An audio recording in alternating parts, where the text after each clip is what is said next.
আল্লাহ রাব্বুল আলামিন মানব জাতির হেদায়েতের জন্য যে বিধান দিয়েছেন আল ইসলাম, এটা হচ্ছে তার পক্ষ থেকে সর্বশেষ এবং একমাত্র পরিপূর্ণ জীবন বিধান।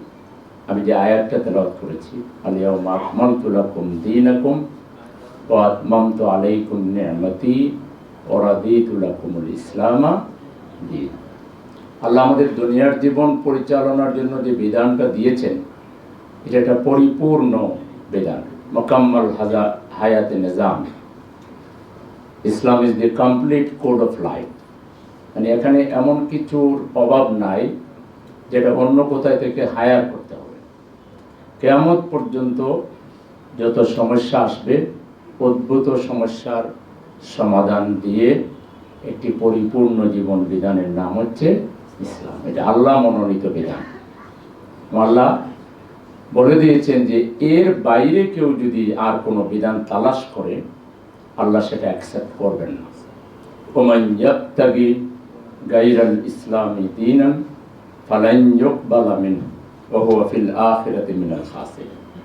কেউ যদি ইসলাম বাদ দিয়ে অন্য কোনো কোড, অন্য কোনো ব্যবস্থায় চলতে চায়, নিজের উন্নতি, নিজের মুক্তি খুঁজে, সেটা যদি সে পেয়েও যেতে পারে, পাওয়া না পাওয়ার কথা এখানে নাই, আল্লাহ সেটা গ্রহণ করবেন না। অন্য কোনো মতবাদ, অন্য কোনো আদর্শ, অন্য কোনো বিধানকে আল্লাহ গ্রহণ করবেন না। কেননা আল্লাহ নবী পাঠিয়েছেন এই বিধানকে পৃথিবীতে বিজয়ী করার জন্য। ওয়াল্লাযী আরসালা রাসূলাহু বিল হুদা ওয়া দীনিল হক লিইয়ুযহিরাহু আলা দ্বীনি কুল্লিহি। এক জায়গায় আছে ওয়ালাউ কারিহাল কাফিরুন, এক জায়গায় আছে ওয়ালাউ কারিহাল মুশরিকুন, আর এক জায়গায় আছে ওয়াকাফা বিল্লাহি শাহীদা। আল্লাহ নিজেই সাক্ষী যে রাসূলকে আল্লাহ পাঠিয়েছেন দ্বীনে হককে পৃথিবীতে সমস্ত বাতিল দ্বীনের উপরে বিজয়ী করার জন্য। পৃথিবীতে বাতিল দ্বীনও থাকবে, আছে, এটা আল্লাহ জানেন, এবং সেই কারণে বাতিল দ্বীনের উপরে হক দ্বীনকে বিজয়ী করার জন্য শেষ নবীকে পৃথিবীতে পাঠিয়েছে। এবং এই কাজকে আল্লাহ পছন্দ করেন।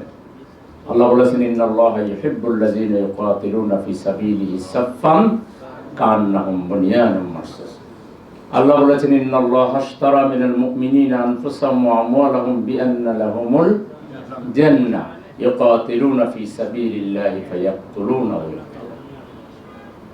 আল্লাহ বলেছেন, আমি মাল আর জান দুইটা আমি দিয়েছি, আমি আবার কিনে নিয়েছি বেহেশতের বিনিময়ে। অতএব হারাবার কিছু নাই, তোমরা আল্লাহর পথে সংগ্রাম করো, সংগ্রাম করার মতো করে। ওয়াজাহিদু ফিল্লাহি হাক্কা জিহাদি ওয়াজতাবাকুম। তোমরা আল্লাহর রাস্তায় লড়াই করো, সংগ্রাম করো, হক আদায় করে। কেননা এই সংগ্রামের জন্যই তোমাদেরকে মনোনীত করা হয়েছে। এবং এই কাজকে আল্লাহ তাআলা তাবৎ নেক আমলের মধ্যে, সমস্ত নেক আমলের মধ্যে সুপিরিয়র মর্যাদা দিয়েছেন। সূরা তাওবার 20 নম্বর আয়াতে আল্লাহ বলেছেন, আল্লাযীনা আমানু ওয়া হাজারু ওয়া জাহাদু ফি সাবিলিল্লাহি বিআমওয়ালিহিম ওয়া আনফুসিহিম আ'যামু দারাজাতান ইনদাল্লাহ ওয়া উলাইকা হুমুল ফাইজুন। আল্লাহ বলছেন, যারা আল্লাহর উপর ঈমান এনে তার জন্য ঘর বাড়ি ত্যাগ করে এবং মাল এবং জান দুইটা দিয়ে আল্লাহর রাস্তায় সংগ্রাম করে, এদের মর্যাদা আল্লাহর কাছে সবচাইতে বেশি। আযম, এটা আরবিতে এটাকে বলে ইসমে আফজাল, আর ইংরেজিতে বলে সুপারলেটিভ ডিগ্রি। সুপারলেটিভ ডিগ্রি ব্যবহার করে আল্লাহ বলছেন যে সবচাইতে মর্যাদা এদেরই বেশি। ইউবাশশিরুহুম রাব্বুহুম বিরাহমাতিন মিনহু। আল্লাহর কন্টিনিউয়াস অনুগ্রহের সুসংবাদ এদের উপরে। অরিদওয়ান, আল্লাহর সার্বক্ষণিক সন্তুষ্টির সুসংবাদ। আমরা জানি সাহাবায়ে কেরামের ত্যাগ এবং কুরবানির কারণে আল্লাহ বলেছেন, রাদিয়াল্লাহু আনহুম ওয়া রাদু। আল্লাহ তাদের উপরে খুশি, তারাও আল্লাহর উপরে। আর এখানে আল্লাহ তাআলা দ্বীন কায়েমকারীদের ব্যাপারে বলেছেন অরিদওয়ান, যারা মাল এবং জান দিয়ে আল্লাহর রাস্তায় জিহাদ করে, আল্লাহ তাদের উপরে খুশি। ওয়া জান্নাতিল লাহুম ফিহা নাঈমুম মুকিম।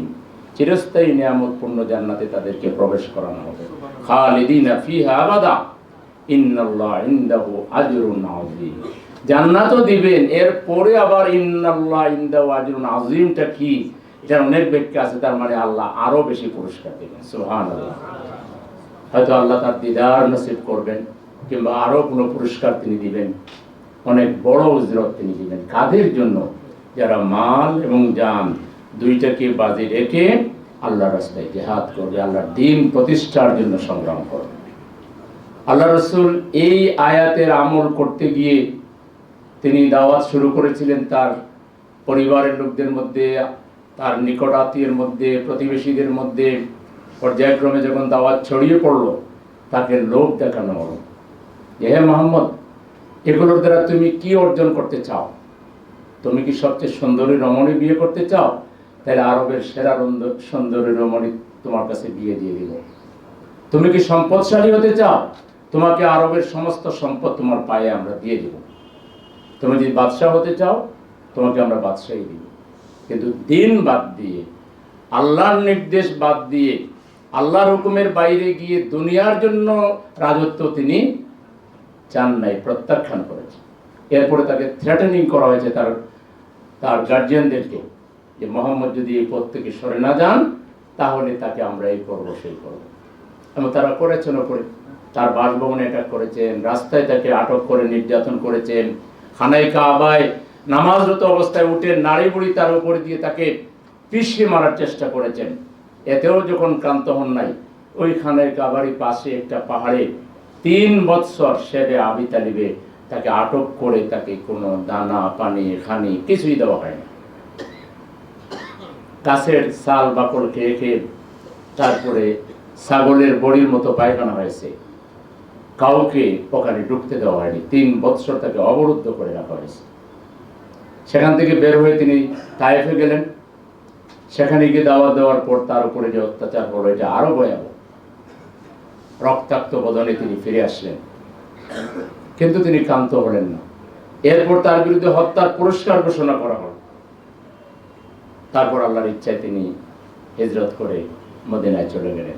এইভাবে ইসলামের জন্য অনমনীয়ভাবে, আপোষহীনভাবে তিনি সংগ্রাম করেছেন, দাওয়াতি কাজ করেছেন, কোনো অবস্থায় কম্প্রোমাইজ করেন নাই। নবী হিসাবে তিনি তার মর্যাদা, শেষ নবীর মর্যাদা, নবুয়তের মর্যাদা তিনি রক্ষা করেছেন। আল্লাহ তাআলা সেই নবীওয়ালার দায়িত্বটি খলিফা হিসাবে আমাদের উপর অর্পণ করেছেন।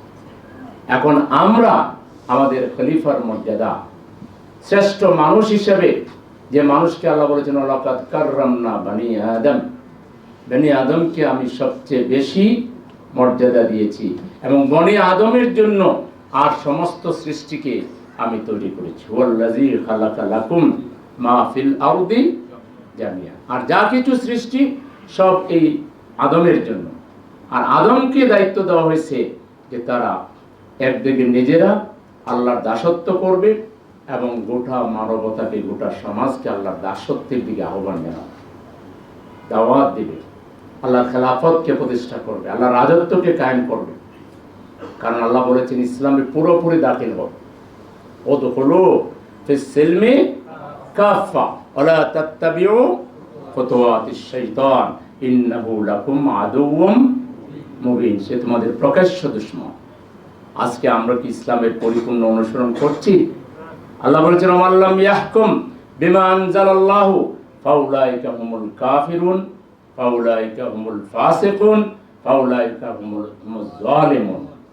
যারা আমার দেয়া বিধান অনুযায়ী ফয়সালা করে না, তারা কাফের, তারা ফাসিক, তারা জালেম।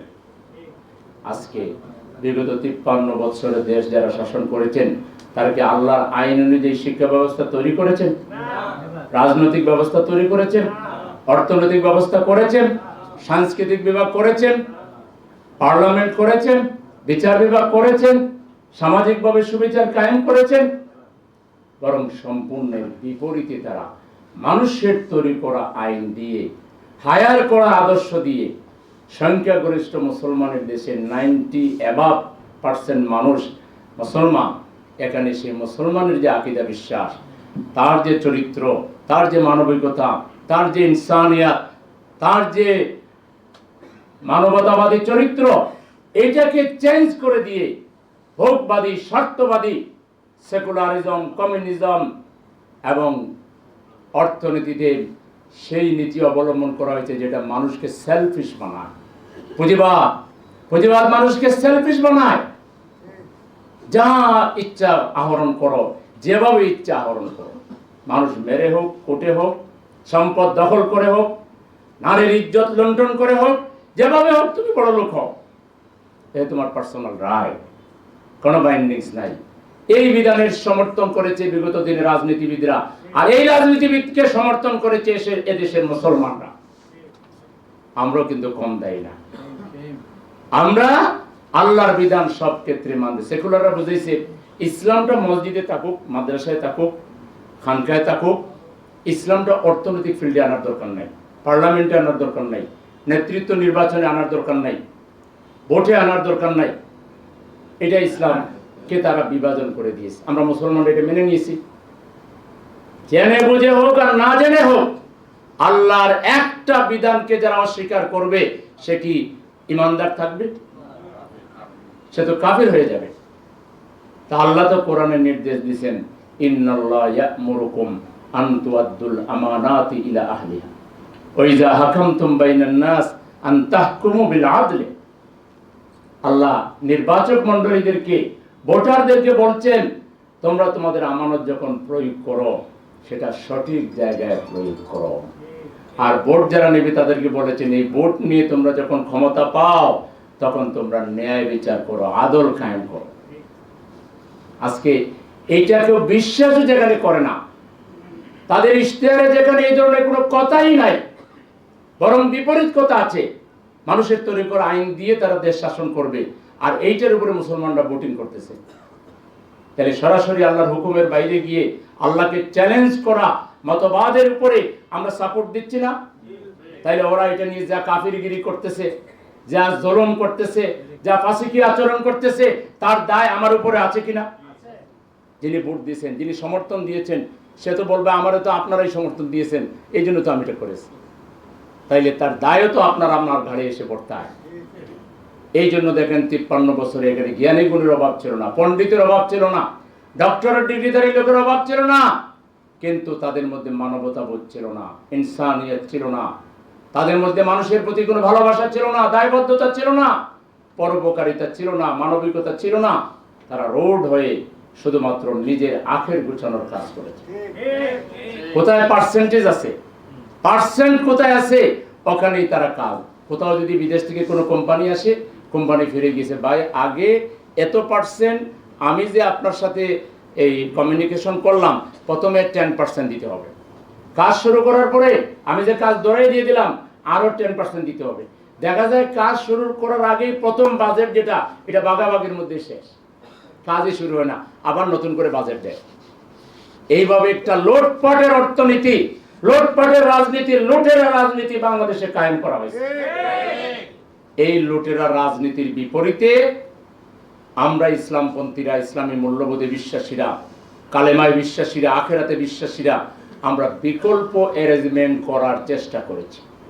বিকল্প শিক্ষা ব্যবস্থা দিয়েছি, বিকল্প অর্থনৈতিক দিক নির্দেশনা দিয়েছি, বিকল্প স্বাস্থ্য সেবা আমরা দিয়েছি, বিকল্প কালচারাল অ্যারেঞ্জমেন্ট আমরা করেছি, বিকল্প সামাজিকভাবে সমাজ কল্যাণমূলক কার্যক্রমের মাধ্যমে সমাজ সংস্কার, রাষ্ট্র সংস্কারের দিক নির্দেশনা দিয়ে প্রতিষ্ঠান তৈরি করে, প্রতিষ্ঠানের মাধ্যমে লোক তৈরি করে, তাদের মাধ্যমে দুর্নীতিমুক্তভাবে সেবা দিয়ে আমরা প্রমাণ করেছি ইসলামী কনসেপ্টের মাধ্যমেও সমাজে ভালো কিছু করা, নেতৃত্ব দেওয়া সম্ভব। এখন দেশবাসীর জন্য দায়িত্ব হয়ে গেছে আর একই ভুল বারবার না করা, একই গর্তে বারবার না পড়া। মুমিন দুইবার গর্তে পা দেয় না, একবার যদি দিয়েও দেয় দ্বিতীয়বার সে সজাগ হয়ে যায়। বাংলাদেশ এটা পরিষ্কার, আগামী দিনে বাংলাদেশ